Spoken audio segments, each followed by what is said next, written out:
Desde su rincón con micrófono en mano, Valentina llega joven pero en el camino, con preguntas sabias, curiosa y tan fiel. A todos los invitados les saca lo que es real. El espacio de Valentina.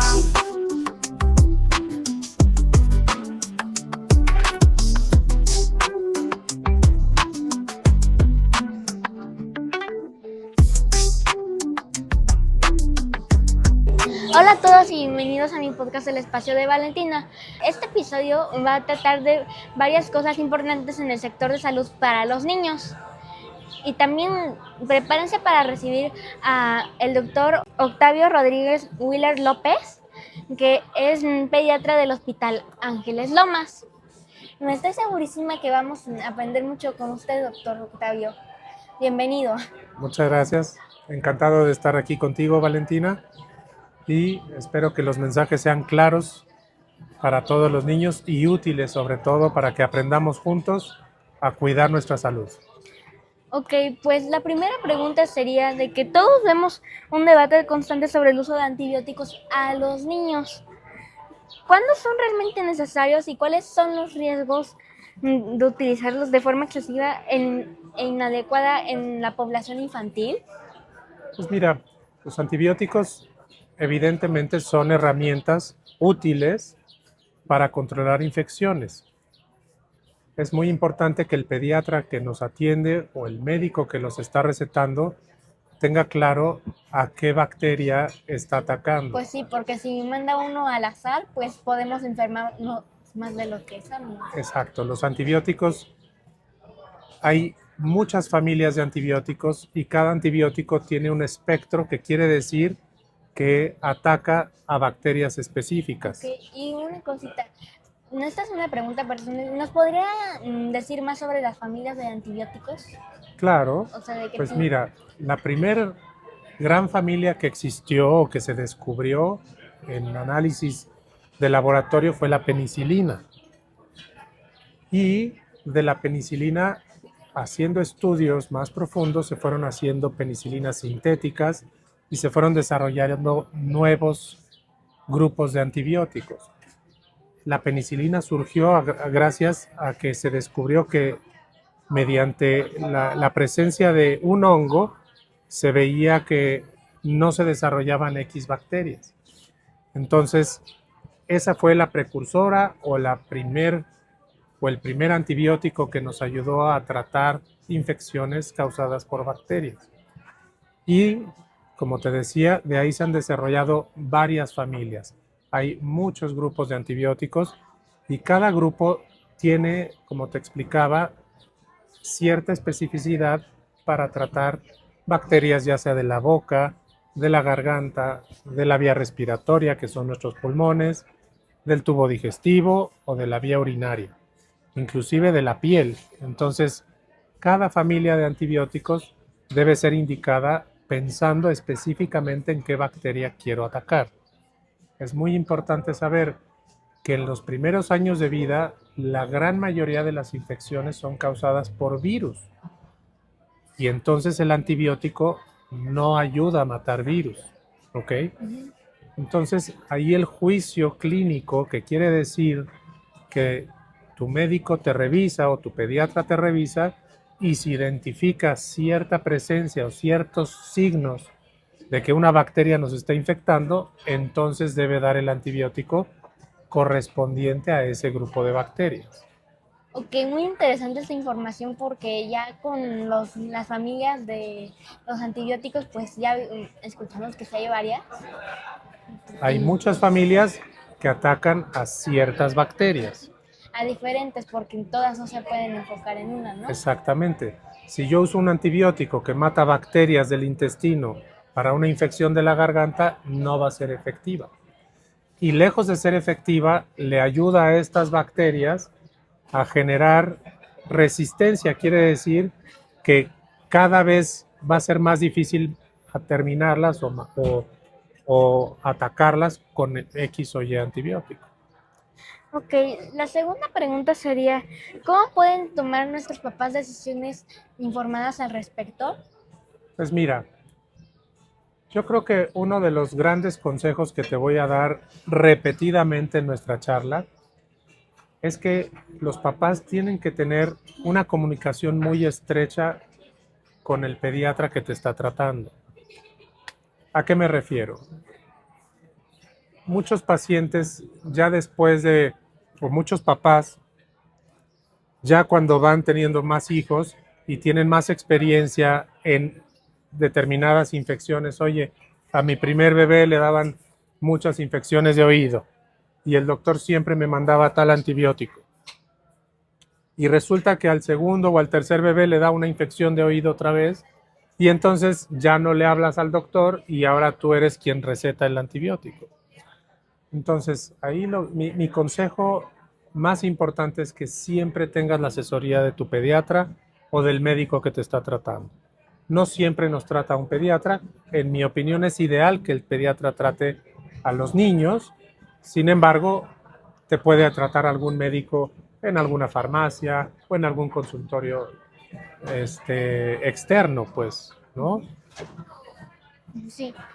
Y pues entonces tendremos que ir a consultar al médico y no recetarnos así automáticamente nosotros Definitivamente. mismos. Ok. Un mensaje que le doy a mis pacientes es, cuando tengas una duda, comunícate conmigo y resolvamos la duda juntos. Y tomamos la decisión de empezar un tratamiento con determinado antibiótico para el problema que está teniendo tu bebé o tu hijo. Uh-huh. Ok, pues la tercera pregunta sería, las vacunas han sido clave para erradicar muchas enfermedades. ¿Podría explicarnos brevemente cómo funcionan y por qué son tan importantes para la salud individual y colectiva de los niños? Definitivamente las vacunas nos han permitido como humanidad en gran medida vivir más años. Obviamente hay muchos avances tecnológicos en cuestiones, en técnicas de cirugía, en técnicas de diagnóstico, pero la vacunación es la que nos ha permitido de pronto erradicar, que quiere decir que ya no exista determinada enfermedad. ¿Cómo funciona una vacuna? Bueno, muy generalmente la vacuna es una partícula de un virus o de una bacteria, ¿ok? Esta partícula que nos van a aplicar mediante una inyección o mediante una vacuna tomada, no nos va a provocar la enfermedad. Eso es muy importante saber, porque en la actualidad hay grupos que piensan que vacunarnos nos va a provocar enfermedades. Y es todo lo contrario. La vacuna es, te insisto, una partícula que va a provocar que mi cuerpo genere anticuerpos. Los anticuerpos son como un ejército que nos va a defender de determinada bacteria o determinado virus. Uh-huh. ¿Ok? Ok. Entonces, se aplica en nuestro cuerpo reacciona generando estos anticuerpos o estos guerreros que nos van a proteger. Si en algún momento dado se llega a nosotros ese virus, ahora sí, este virus que nos va a provocar una enfermedad, nosotros ya vamos a tener esas defensas para que no nos provoque enfermedad.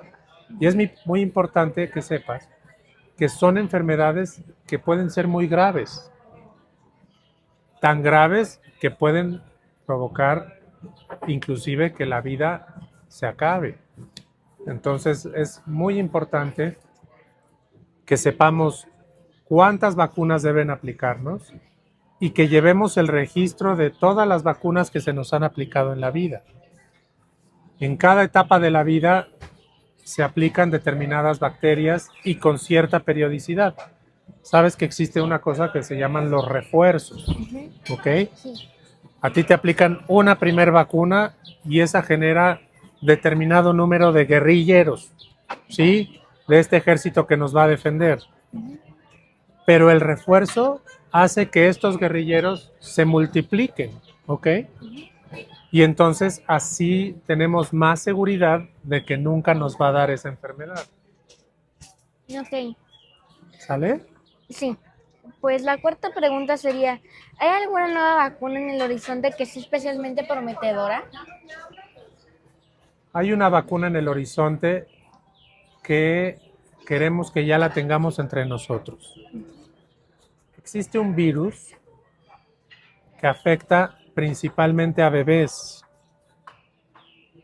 sobre todo recién nacidos que tienen ciertas características o ciertas condiciones que los ponen en mucho peligro, y a los bebés en el primer año de vida y tal vez hasta los primeros 2 años de vida.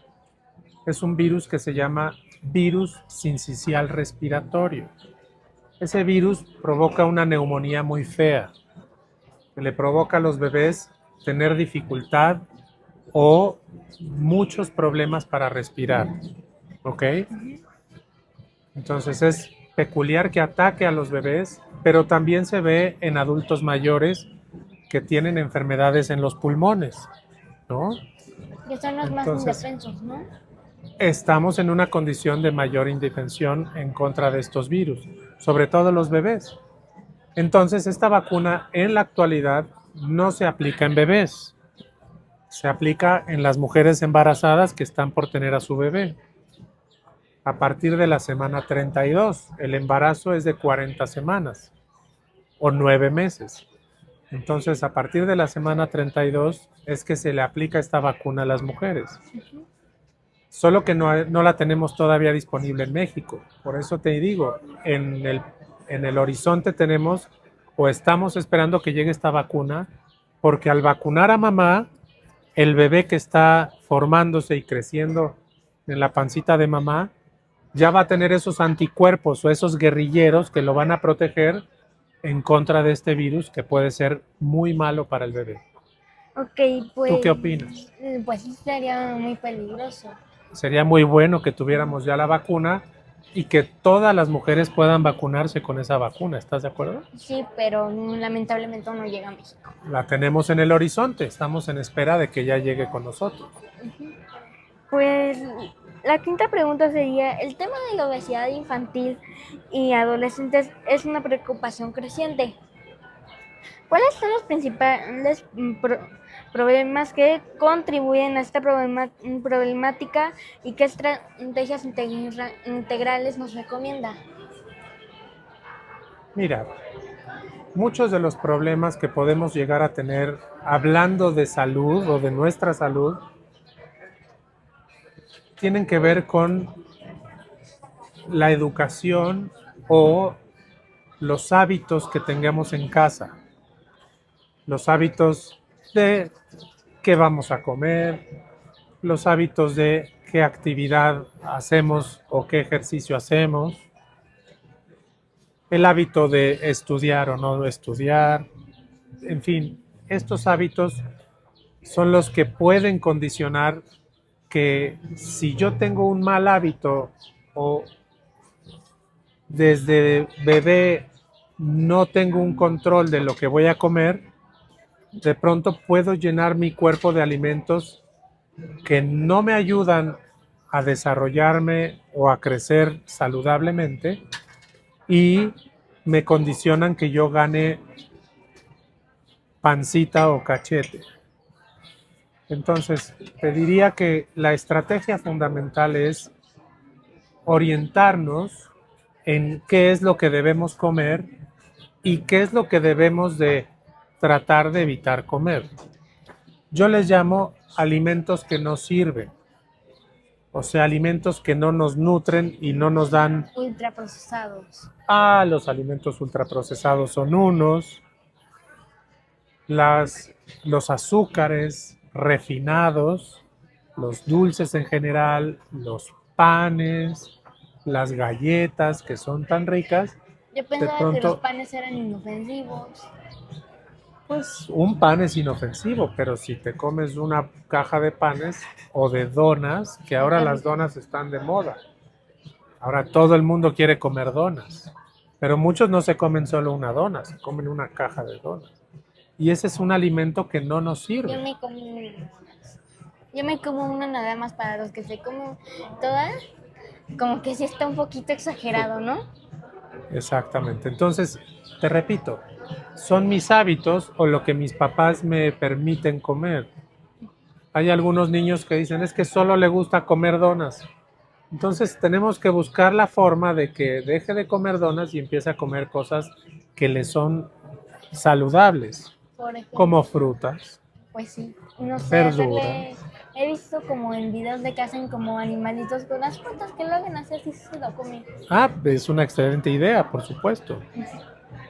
¿Sale? Pues otra pregunta Entonces, que, terminando, hay que dejar de comer esos alimentos que no nos sirven para nutrirnos, para ayudarnos a protegernos contra las infecciones que habíamos hablado de las vacunas y procurar comer esos alimentos que nos nutren.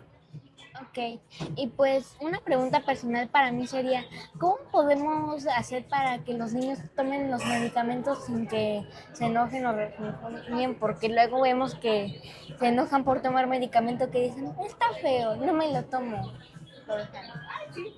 Ese es un problema que tal vez no tenga una respuesta muy precisa. Porque sí, definitivamente el sabor, la textura del medicamento No son las mejores. puede hacer que un niño definitivamente no se lo tome.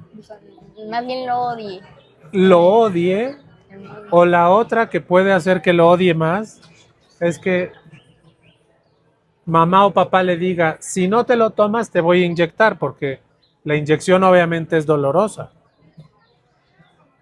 Pero no me lo vas a creer, hay muchos papás que prefieren inyectar al hijo porque el hijo no se toma el medicamento.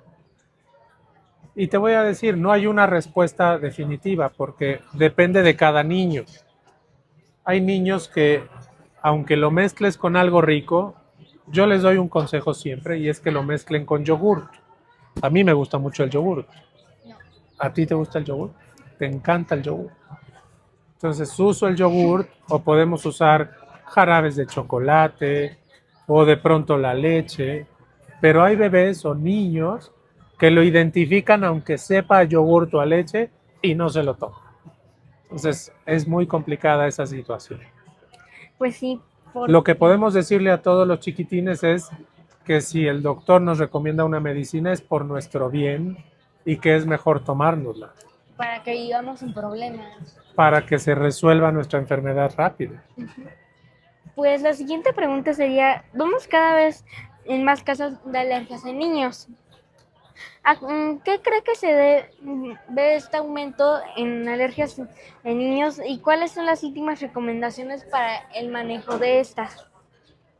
Mira, hay muchas alergias sin duda. Hay alergias al ambiente, a las plantas, a los árboles, a las flores, ¿sí? A los animalitos o al pelo de los animales.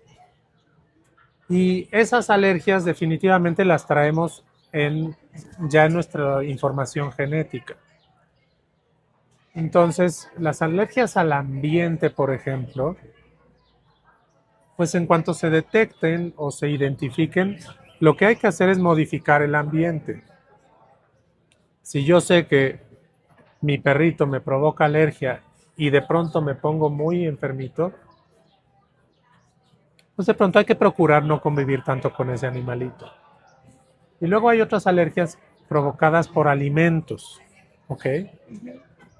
En cuanto a las alergias a alimentos, fíjate que ahí sí ha habido un cambio importante. Algo que se ha descubierto últimamente es que entre más pequeñitos nos expongamos a esas sustancias que nos provocan alergia, esas sustancias se llaman alérgenos, ¿ok? Alérgeno quiere decir que provoca alergia. Entonces, lo que hemos visto es que entre más pequeñitos nos expongan a esas sustancias, menos riesgo tenemos de desarrollar esa alergia al alimento, ¿ok? Entonces, hay alergias al ambiente, alergias a los alimentos, hay alergia a la leche, por ejemplo, o a las proteínas de la leche. Ahí hay varias estrategias como dar fórmulas hechas a base de proteína de arroz o ya hemos logrado sustraer en algunas fórmulas la proteína y quitar la proteína de la leche. Entonces son leches que están reducidas o absolutamente eliminadas de esas proteínas que pueden provocar alergia. Sabes que la alergia a la proteína de la leche puede ser una condición muy delicada para el bebé. lo Sí. pone muy irritable, le provoca muchos gases, le provoca dermatitis, se pone rojo, rojo, rojo, se le infla la pancita y le puede dar diarrea. En fin, Es muy interesante esta información porque pues si no sabemos las alergias de un niño, pues ya, ahí ya exactamente. valió. Ahora, se identifica una alergia y hay pediatras especialistas en alergia Ujú. que nos pueden ayudar a aplicarnos algunas vacunas o darnos medicamentos para que la respuesta a la alergia sea mucho menor y no nos haga daño. Ok, pues la siguiente pregunta sería, ¿el desarrollo neurológico en los primeros años de vida es crucial? ¿Qué señales tempranas pueden indicar posibles problemas en el desarrollo y qué tipo de intervenciones tempranas son más efectivas para apoyar a los niños que lo necesitan? Esa es una pregunta muy importante. Parte del trabajo de un pediatra, después de recibir a un bebé y de darle un seguimiento, sobre todo, te voy a decir, en los primeros años de vida, es supervisar que esté creciendo y que se esté desarrollando adecuadamente. Desarrollarnos involucra adquirir habilidades, ¿no? Como sentarnos, pararnos, caminar, ¿no? Pero de pronto también está la parte de aprender. A esa parte le llamamos cognitiva. Entonces, el aprendizaje, el crecimiento y el desarrollo lo podemos evaluar desde que nacemos. Los pediatras hacemos ciertas pruebas en los bebés que nos dicen que el bebé está teniendo un crecimiento y un desarrollo adecuados. Por ejemplo, un ejemplo muy simple que te puedo dar es que si tú ves a un bebé que no tiene una posición o cierto tono de su cuerpecito con fuerza, que lo ves debilitado o apagado, vamos a decir, que rechaza el alimento, que no come vigorosamente. Y el otro punto es que no interactúa o no empieza a interactuar con mamá, por ejemplo. Nosotros cuando tenemos 2 meses de vida, sonreímos por reflejo, ¿ok? Entonces un bebé que no sonríe, que no interactúa, después tú puedes identificar que el bebé sigue una luz o sigue algún objeto que le despierta interés. Entonces, si tú identificas un bebé que no reacciona a esos estímulos, son datos de alarma. Y la otra es los movimientos de su cuerpo. Te insisto, debe tener cierta fuerza su cuerpecito, pero si está debilitado, no se mueve, no empieza a hacer ciertos movimientos que requieren cierta fuerza, inmediatamente hay que actuar. ¿Qué debemos hacer? ¿Cuál es el consejo? Pues tenemos dos puntos muy importantes. Uno es hablarle a un pediatra especialista en problemas del sistema nervioso, que se llaman neurólogos, y la otra es acudir a terapeutas. Los terapeutas nos ayudan a hacer ejercicios en nuestros bebés para que alcancen esas metas o esos puntos que son cruciales para un buen desarrollo. Ok, pues la octava pregunta sería, doctor, ¿cuáles son las condiciones del desarrollo físico y cognitivo más importantes a los padres que deben de estar atentos en las diferentes etapas de la infancia y adolescencia? Pues mira, hay muchos puntos que debemos de tener especial atención. Te estaba explicando lo que pasa con un bebé, que debe tener cierto tono, cierta fuerza, tiene que hacer ciertos movimientos y ciertos reflejos con los que nacemos y se van quitando. Pero conforme crecemos, de pronto tenemos que desarrollar ciertas habilidades como hablar, para hablar o el empezar a juntar o a cambiar de balbuceo, le llamemos a decir solo palabras que no tienen sentido, como decir bla, bla, bla, bla, bla, ¿no? A de pronto estructurar una palabra, y luego hacer una frase y luego componer una frase más amplia. Eso involucra también interactuar, que quiere decir comunicarme contigo, comunicarme con mamá, comunicarme con inclusive hasta con perritos o con flores, ¿me explico? Entonces, hay muchos problemas. En la actualidad nos estamos enfrentando a muchos chiquitines que tienen un problema de atención, que no se pueden concentrar, que no pueden aprender adecuadamente, ¿ok? Entonces son niños que debemos detectar a tiempo, y la otra son niños que de plano no se conectan con nada. A estos niños que no están conectados con el exterior y que viven medio aislados, Cuadradones. pues mira, no es que sean cuadrados, es que tienen un problema, una enfermedad que se llama autismo o un espectro autista. Entonces, en esa interacción en el consultorio de tu pediatra, él puede detectar algunos comportamientos de cada chiquitín que pueden obligarnos o que pueden llevarnos a buscar asesoría por un especialista. ¿Sí me explico? Sí. Pues la siguiente pregunta sería, ¿cuándo deberían preocuparse nuestros padres si no estamos alcanzando estas condiciones? Pues la primera preocupación sucede cuando estamos en la escuela, tal vez, ¿no? Que es un niño que no tiene un buen aprovechamiento. No quiero decir que sacar malas calificaciones sea el signo de que no tienes un buen aprovechamiento, pero si tú identificas que no estás aprendiendo, que no logras leer o aprender las cosas que todos los demás están aprendiendo, yo creo que ese es un punto muy importante para buscar ayuda, buscar asesoría y apoyo. ¿Para qué? Para que si detectamos estos problemas a tiempo, nos apoyemos para resolverlos o quitarlos, ¿no? Ok, pues sí, porque si no sabemos los problemas, pues no podremos hacer nada y pues ahí ya. Nuevamente te insisto, si tengo a mi pediatra que me ayuda a detectar problemas y a tratarlos de forma oportuna, qué mejor para que nosotros como niños podamos crecer y desarrollarnos adecuadamente. Ok, pues la siguiente pregunta sería, ¿la salud mental en la infancia y la adolescencia está ganando cada vez más atención? ¿Cuáles son los trastornos de salud mental más comunes en estas edades y qué recursos o apoyos están disponibles para las familias que los enfrentan? Pues mira, algunos de estos trastornos de los que te hablé, de pronto tal vez no se consideren enfermedades mentales, pero yo creo que el gran enemigo que tenemos en la actualidad es la depresión.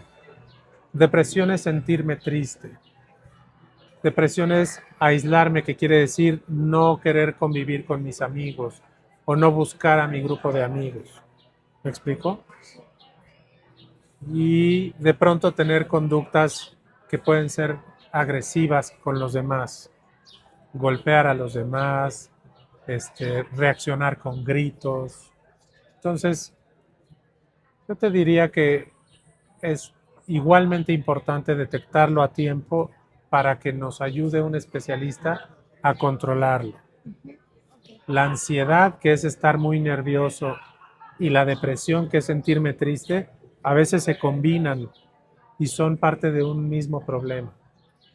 Entonces, si yo detecto a un amiguito o amiguita que lo veo triste, lo veo enojado, lo veo siempre con movimientos o un poco agresivo, entonces vale la pena que busquemos apoyarlo. Ok, pues sí, porque si no nos busca, pues aunque sea hay que tratar de apoyarlo, que no podemos hacer mucho. Hay que tratar de apoyarlo o de pronto decirle a nuestros maestros para que ellos hablen con los papás. Pues la siguiente pregunta sería, en su experiencia como pediatra, ¿cuáles son los errores más comunes que suelen cometer los papás en el cuidado de sus hijos y qué consejos prácticos podría ofrecer para evitarlos? No me gustaría decirte que son errores, porque a veces no sabemos cómo reaccionar ante ciertas circunstancias. Mi consejo más importante es, si ya escogí al pediatra que va a tratar a mis hijos, tener una comunicación estrecha con él.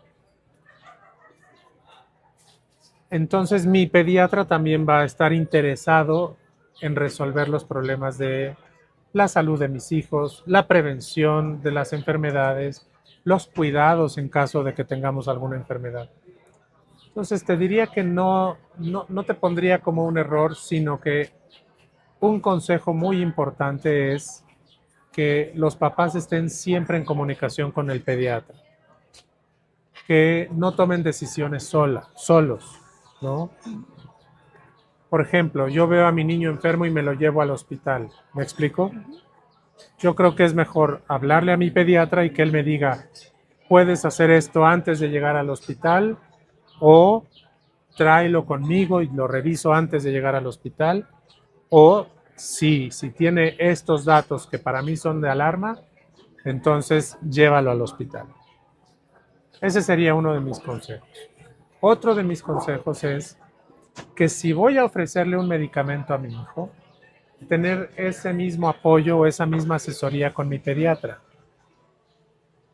Nuevamente te quiero decir que no es que sea un error, pero sí debemos automedicarnos. Debemos evitar automedicarnos. No darnos medicina sin que mi pediatra me diga, sí, dale este o no le des este. Y si le das este, dale tal cantidad, ¿no? Sí. Último consejo, porque esto es muy común. Muchas veces, sobre todo los bebés de 1 año, 2 años, de pronto pueden ver la botellita de la medicina. Y hay medicinas que saben rico. Y de pronto pueden abrir la botellita y tomársela. Eso sí está bien peligroso. Eso es muy peligroso. Entonces, nuevamente te digo, no es un error porque esto sucede por accidente. Pero un consejo que para mí es fundamental es que todas las medicinas No dejarlas al alcance de los estén niños. guardadas bajo llave. Y las saquemos solo al momento que se la voy a dar a mi bebé. O dejarlas lejos, pues, que no la puedan tomar. Eso es muy común. O que ya tengan conciencia de que no se la deban de tomar. Exactamente. Pues la siguiente pregunta sería, ¿cómo ha evolucionado la pediatría en los últimos años y cuáles son los avances tecnológicos o las nuevas metodologías que están transformando la forma en que se cuida la salud de los niños y adolescentes? Pues mira, te diré que la pediatría y la medicina en general tiene avances muy relevantes en cuanto a que gracias a la tecnología podemos ser menos invasivos. Ser menos invasivo quiere decir que para hacer ciertos procedimientos, para detectar una enfermedad, para tratar una enfermedad, puedo ser menos agresivo. Puedo reducir el dolor, ¿ok? Por ejemplo, a un chiquitín que se le va a operar, podemos dormirlo antes de hacer cualquier otro procedimiento, como ponerle el suerito, como hacer algún estudio que pueda ser doloroso. Entonces, la tecnología nos ha ayudado a reducir el dolor, a reducir algunas cosas riesgosas como radiaciones que pueden emitir algunos aparatos médicos. Se ha reducido esa radiación muchísimo, tanto que ya corremos un riesgo muy bajo de tener una enfermedad por hacer esos estudios. Y obviamente en la parte de cirugía cada vez tenemos instrumentos más pequeñitos que nos permiten hacer heridas más pequeñitas, menos dolorosas, con cicatrices más pequeñitas, e incluso se puede hacer cirugía gracias a los brazos de un robot. ¿Me explico? Sí. Los instrumentos entran por pequeñas heriditas y el médico maneja el robot por fuera. No es que lo opere un robot, lo opera el doctor, pero con las manos robóticas que le permiten tener movimientos muy finos. Ok, pues la siguiente pregunta sería, ¿qué papel juega la comunicación entre el pediatra, el niño según su edad, y los padres para lograr un diagnóstico preciso y un tratamiento efectivo?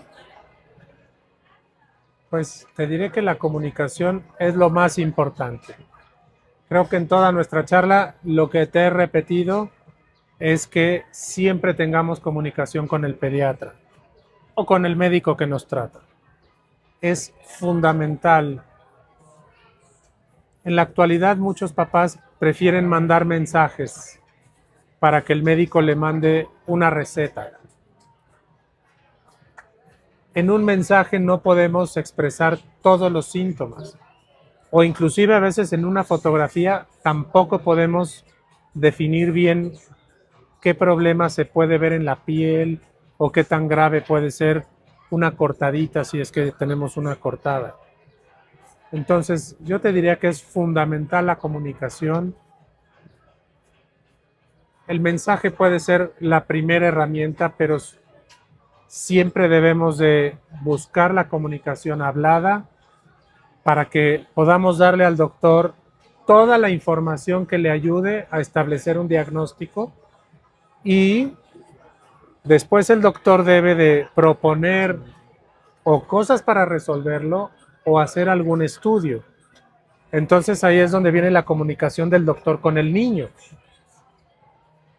Oye, Valentina, tenemos que hacerte una radiografía para ver cómo están tus huesitos y ver si tus huesitos están creciendo de acuerdo a tu edad. Entonces yo debo explicarte qué voy a hacer contigo y para qué.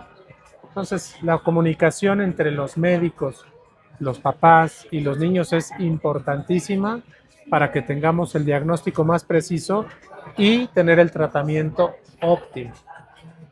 Ok, pues la siguiente pregunta sería, ¿cómo podemos fomentar una comunicación abierta y de confianza en la consulta médica? Porque ya ve que varios niños dicen, no, que tengo miedo, que no quiero ir al doctor, que le tengo miedo al pediatra, que le tengo miedo al doctor.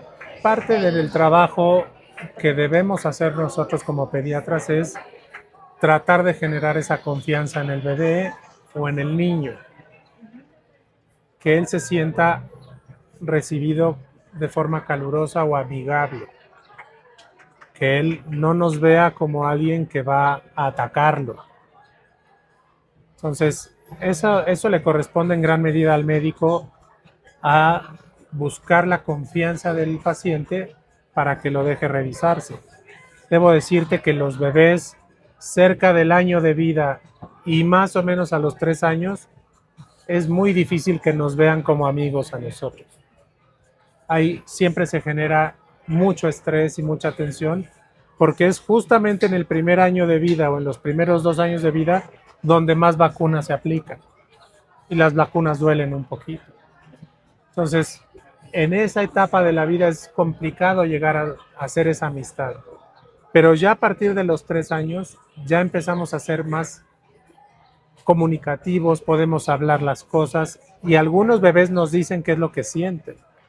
Entonces nosotros debemos aprender a escucharles, escuchar a los papás y luego descubrir mediante la exploración, que quiere decir la revisión del corazón, de los pulmones, encontrar la enfermedad para darle tratamiento. Ok, pues la última pregunta sería, para aquellos padres primerizos, ¿cuáles serían tus 3 consejos de oro para navegar los desafíos de la salud infantil en los primeros años de vida? Bueno, el primero es escoger a mi pediatra, escoger al médico que me acompañe en este camino, que yo sienta la confianza de preguntarle cualquier cosa. Todas las preguntas son importantes. Entonces, siempre escoger al pediatra y buscar la comunicación más cercana con él. 2, no dejar de hacer en mi hijo todas las medidas preventivas para que no se enferme. La prevención es importantísima. ¿Y cómo voy a prevenir? Podemos prevenir algunas infecciones con la vacunación. Entonces, mi consejo será llevar mi cartilla de vacunación siempre a tiempo, ¿ok? Aplicar las vacunas al momento. Que no se me retrase la vacuna porque se me puede enfermar y puede ser una infección grave, ¿ok? Y las otras recomendaciones son medidas preventivas. Por ejemplo, ahora que vivimos la pandemia de COVID, había varios mensajes que eran muy importantes, como como lavarnos las manos. Y la sana distancia. La sana distancia tenía algo que ver de importante, pero Usar si estoy enfermo, no toser y estornudar. Entonces, esos cuidados que son preventivos, no perderlos, aunque ya no vivamos en una pandemia. Ok. A todos mis pacientes les recomiendo, llegas a un lugar y te lavas o te sanitizas las manos. Y si estoy enfermito, quedarme en casa. Porque si voy a la escuela, aparte de que no me siento bien, de que no voy a aprender, no voy a estar contento, le voy a compartir a mis amiguitos y a mis compañeros la infección. Entonces luego todo el salón va a estar enfermo. Sí, justamente una vez en mi escuela fue un niño enfermo que en mi salón, y pues se enfermó casi a todo el grupo. Se enfermó como de los 22 niños, se enfermó como a 10, a mí incluida, y pues falté como 3 días a clases porque tenía una gripe horrenda. Entonces, esos son mis 3 grandes consejos. Pues ¿Sale? muchas gracias por su participación aquí, doctor Octavio, y también le agradezco al público que pues haya estado aquí presente, y no se olviden suscribirse a mi canal, El Espacio de Valentina, y pues otra vez muchas gracias, doctor Octavio. Encantado de estar contigo, espero que haya sido muy útil lo que hemos platicado. Yo digo que sí. Yo digo que sí. Y pues nos vemos en el próximo episodio, chicos. Hasta pronto. Sean bienvenidos al El Espacio de Valentina.